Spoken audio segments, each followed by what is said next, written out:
Olha, eu não sei se você já me viu por aí nas redes sociais, mas eu sou conhecida como a menina do microscópio.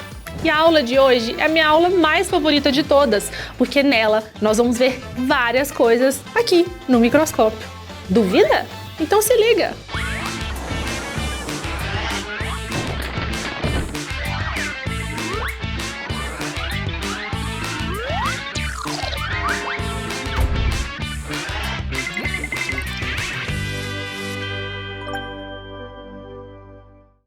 Em algum dia da sua vida, você já olhou para sua mão assim e ficou viajando na maionese, imaginando dar um zoom dentro dela e explorar do que você é feito?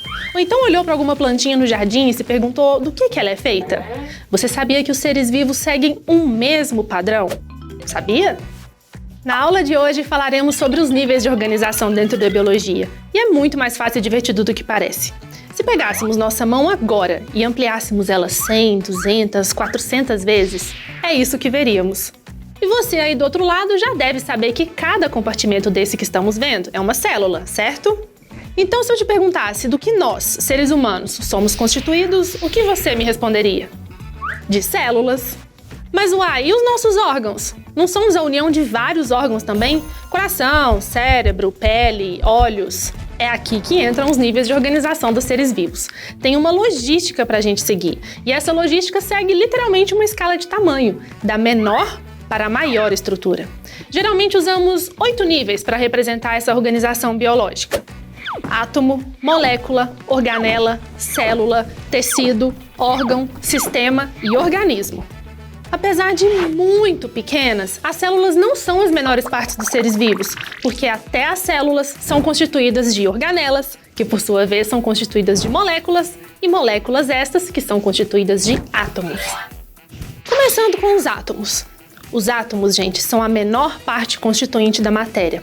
São partículas que formam toda a matéria que existe, incluindo nós. Não é só um pedaço de madeira ou de ferro que é constituído de átomos. Nós somos constituídos de átomos. Esses átomos se unem uns aos outros, formando moléculas. Se um átomo de oxigênio se une a 2 de hidrogênio, por exemplo, temos a molécula da água.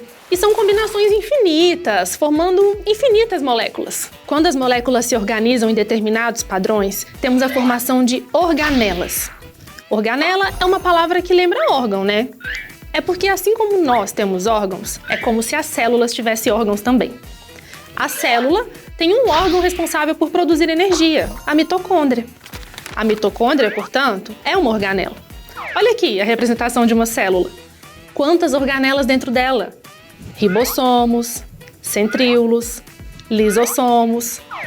Todas as organelas dispersas em uma solução meio gelatinosa, que a gente chama de citoplasma. E delimitadas por uma membrana chamada membrana plasmática. E são exatamente essas células que formam os seres vivos. Quer ver eu te provar? Isso aqui é um tomate ampliado 400 vezes. Tá bem aqui, ó, a casca do tomate ao vivo. Cada bolinha dessa é uma célula do tomate. Já isso daqui é um pedacinho da nossa pele, várias células. E aqui, o fígado de um ratinho. Novamente, várias células. Ai, eu poderia ficar aqui o dia todo. Só mais esse, meu preferido. As células de uma cebola. Se liga nisso. Então, retomando. Átomos formam moléculas. Moléculas formam organelas. E organelas formam células. E milhões de células lado a lado, unidas e organizadas entre si, formam tecidos. Calma, não é o tecido da sua blusa não, tá? Chamamos de tecido um conjunto de células especializadas em exercer uma função específica. E nós temos 4 tipos de tecidos no nosso corpo. O tecido epitelial, o tecido conjuntivo, o tecido nervoso e o tecido muscular. O tecido epitelial funciona como uma capa para cobrir os nossos órgãos e outras estruturas. O tecido conjuntivo preenche espaços e une outros tecidos. Nosso sangue, por exemplo, é um tipo de tecido conjuntivo. Os nossos neurônios unidos formam o tecido nervoso. E o tecido muscular, que compõe os nossos músculos, é constituído de células musculares.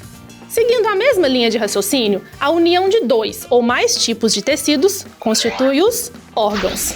Coração, fígado, cérebro são alguns dos nossos órgãos. Já folhas, raízes e caules são órgãos das plantas. Já a união de órgãos forma sistemas.